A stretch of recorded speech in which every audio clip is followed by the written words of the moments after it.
তো সীতা গোপী, তারা আমার ভজন সাধন করেছিল। তারা বলেছিল, হে ভগবান, হে অনাদিরাদি গোবিন্দ, হে পতিত পাবন বংশীধারী মদন মোহনী গিরিধারী, তুমি কৃপা করে একবার আমাদের মনোবাসনা পূর্ণ করো। আস্তে আমি কথা দিয়েছিলাম সেই বল্ল খেল্লমণিকে, তাদের সমস্তকে কথা দিয়েছিলাম যে একদিন তোমাদের মনোবাসনা পূর্ণ করবো। কোন দিন? যেদিন শারদ পূর্ণিমার তিথিতে, সেদিনই তোমাদের মনোবাসনা পূর্ণ করবো। তাই সেই গোপীরা যুগে যুগে তপস্যা করে আজ আমার কৃষ্ণচন্দ্র বাঁকা বংশধারী মদন মোহনী গিরিধারী যেদিন রাস পূর্ণিমাতে, রাসের দিন মনোবাসনা পূর্ণ করবে, সেদিন আমার ভোলানাথ উপস্থিত হয়েছে। বললেন, ভোলামেশ্বর তুমি যাও, যাও, ফিরে যাও, এখানে পুরুষ নিষিদ্ধ আছে। সেদিন এই ভোলামেশ্বর কথা দিলে, শোনো, আজকের তুমি আমাকে এখানে থেকে দাঁড়িয়ে দিচ্ছ, এখান থেকে বের করে দিচ্ছ, আমি তোমায় কথা দিয়ে গেলাম আগত কলি যুগে আমি জন্মগ্রহণ করব, তুমি এই যুগে আমায় দেখতে দিলে না, আগত কলি যুগে তোমাকে মর্তের মাটিতে এনে আমি জীবের দ্বারে দ্বারে তোমার নাশের প্রচার করে।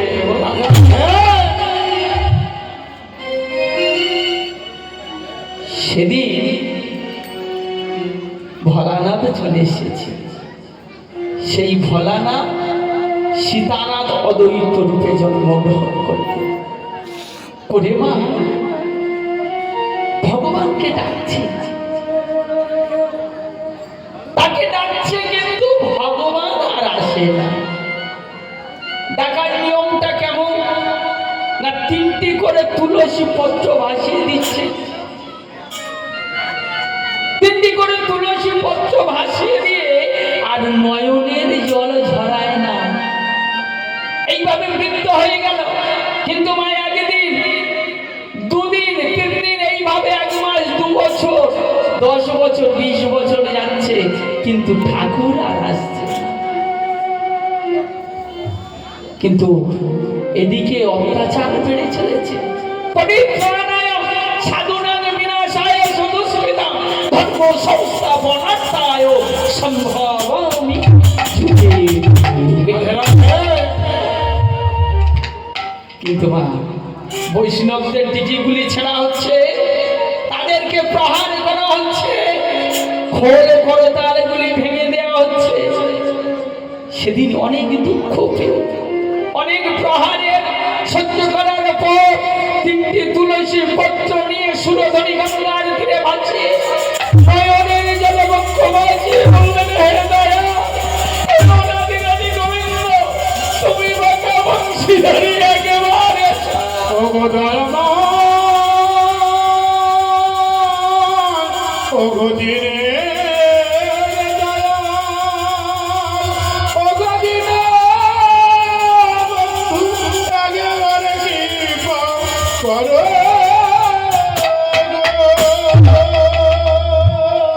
তিনটি করে তুলসী পত্র ভাসিয়ে দিই নয়নের জলে বক্ষ ভাসিয়ে যাবে।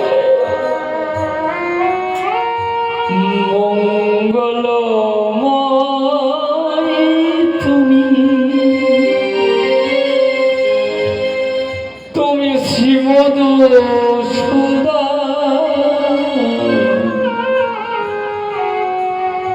বল কবে আসে,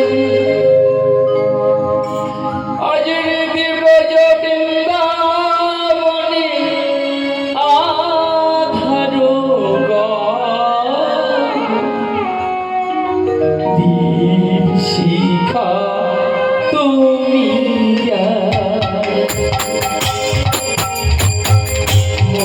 মঙ্গলময়ী তুমি,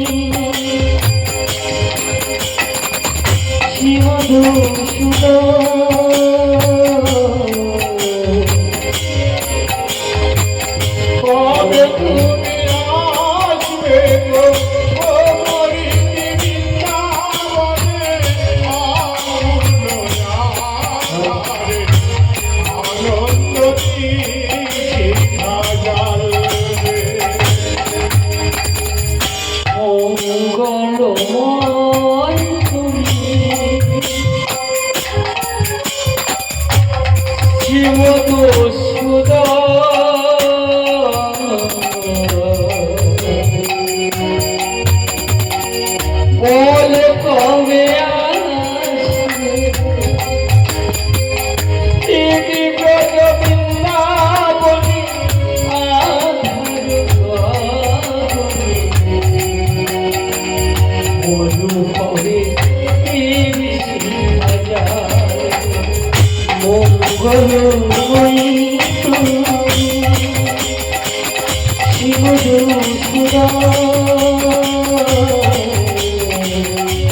বলো কহিয়াসবে হৃদয় বৃন্দাবন রাধার বলো করে শিব শিখা যায় মঙ্গল মই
এদিকে সীতানাথ তো দেখছেন, ওদিকে কি হলো না, 3টি তুলসী পত্র। আস্তে যেদিন সুতানে ভাসতে ভাসতে চলে যেত, আজকে বাবা উল্টো টানে ভাসতে ভাসতে চলে যাচ্ছে। যখনই চলে যাচ্ছে সীতানাথ অজয়িত দেখলাম পানি উঠলেন। এই তো আজকে উল্টো টানে ভাসতে ভাসতে চলেছে। মাগো দেহ দড়ি যেমন ভাসছে সেইভাবে ভাসতে ভাসতে চলে যাচ্ছে।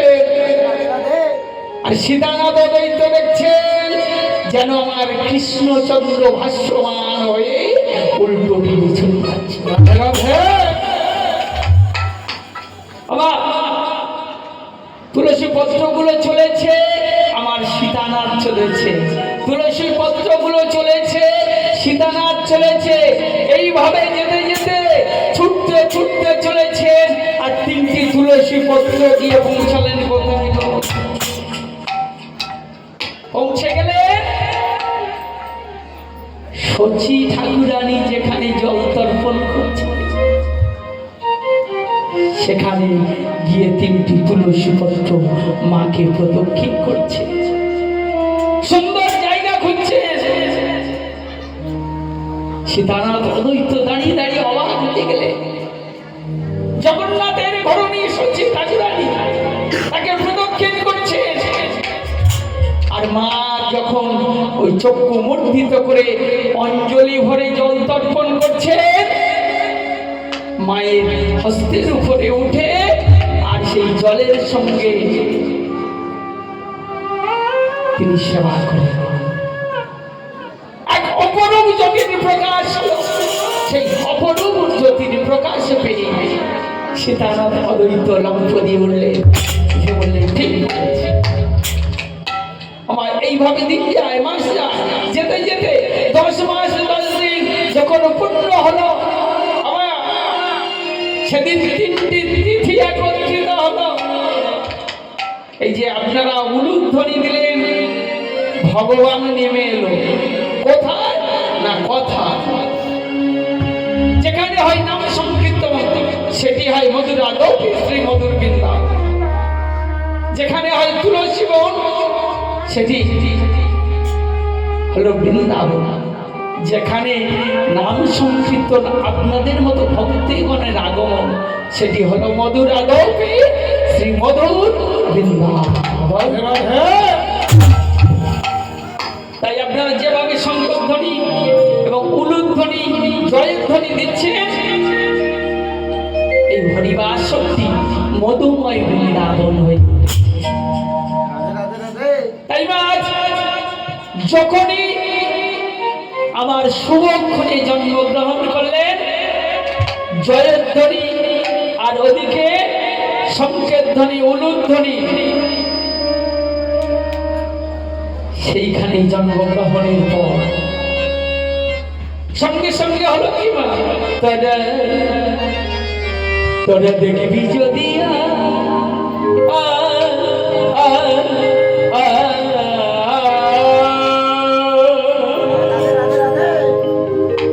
আজ দুকুল ঢেউ লেগেছে আমার গোড়া চাঁদের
আজ মুকুল ভেঙে ঢেউলে আমার গলা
দেখবি যদি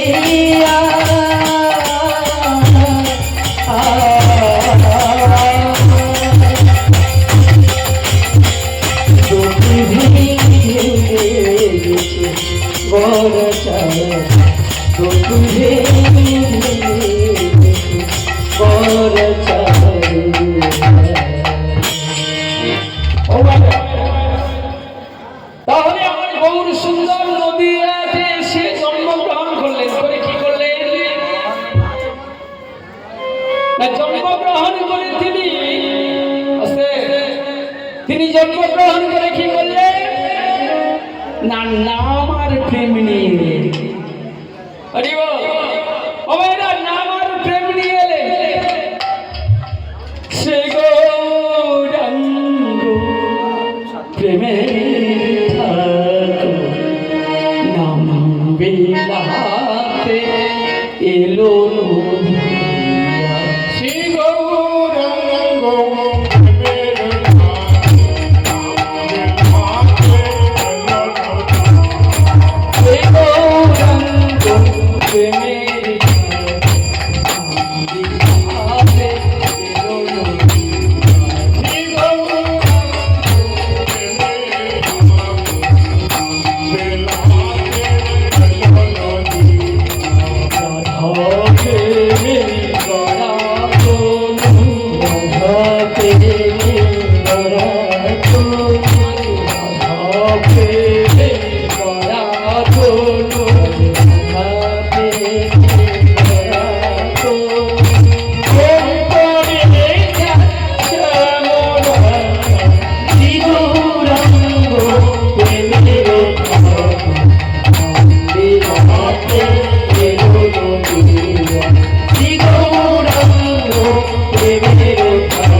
নাম আর প্রেম তাই না আপনাদের কাছে আমার একটা প্রশ্ন আছে এবং বাবাদেরও কাছে মানে সবার কাছে আমার একটা প্রশ্ন আছে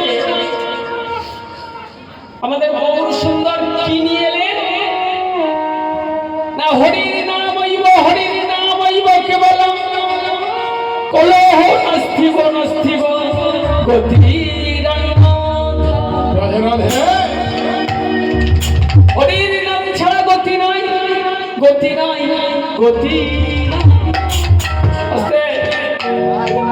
তাহলে বাবা হরির নামটা কি নিয়ে এলেন না মহামন্ত্র নাম হলো হরে কৃষ্ণ কৃষ্ণ কৃষ্ণ হরে হরে হরে রাম রাম রাম হরে হরে কেবা 16 নম্বর 32 অক্ষর তিনি নিয়ে এলেন একটা মহামূল্যবান বস্তু কিশোরীর ভান্ডার রাধে রাধে তাই আপনাদের কাছে আমার একটা প্রশ্ন আস্তে একটা প্রশ্ন হলো ভালো করে লক্ষ্য করুন হরে কৃষ্ণ কৃষ্ণ কৃষ্ণ হরে হরে হরে রাম রাম রাম হরে। এই যদি কথা হয়, শাস্ত্রকার কি বললে, ক্ষিতে যোদ্ধায় বিষ্ণু ত্রেতাঙ্গ যজতই মকর, তারপরে পরিচর্যা কলহ সংক্ষিপ্ত। একটু ওলট পালট হয়ে যাচ্ছে না কি বাবা? ওলট পালট হচ্ছে না? এখানে হরে কৃষ্ণ আগে হচ্ছে। আমি বললাম নূতনত্ব অনেক কিছু আপনারা জানতে পারবেন না। হরিনাম শুধু শুনলে হবে না, হরিনামকে জানতে হবে। আপনারা হলেন একটা ভাণ্ড, সেই ভাণ্ডের মধ্যে কি করা হয় না, লক্ষ্মীর ভাণ্ডার আপনারা অনেকেই পাইছেন। তাই সেই ভাণ্ডারটার নিয়ম কি না, একটা একটা করে টাকা সেই ভাণ্ডার ভর্তি করলে, সেটিকে ভর্তি হলে তবে তাকে লক্ষ্মীর ভাণ্ডার বলা। আমাদের মায়েরা বাবারা অনেকেই গৃহেতে রাখেন, কারণ তাদের সুবিধা হয়। তা সেই ভাণ্ড আপনারা একটা একটা করে মূল্যবান বস্তু, কথা, তত্ত্ব, সত্য আপনারা যদি জানতে পারেন, তবেই আপনাদের ভাণ্ডটা পরিপূর্ণ। তাহলে আপনাদের কাছে আমার প্রশ্ন, যে হরে কৃষ্ণ বলছে, এদিকে দেখো সত্য যুগে নারায়ণ, তাহলে দাপর যুগে কে, ত্রেতা যুগে কে? মায়েরা, ত্রেতা যুগে আমার প্রভু রামচন্দ্র, দাপরে কে? কৃষ্ণচন্দ্র, বাঁকা বংশীধারী। তাহলে আমি যদি আগে জন্মগ্রহণ করলেন, তাহলে কৃষ্ণের নামটা কেন আগে আসবে?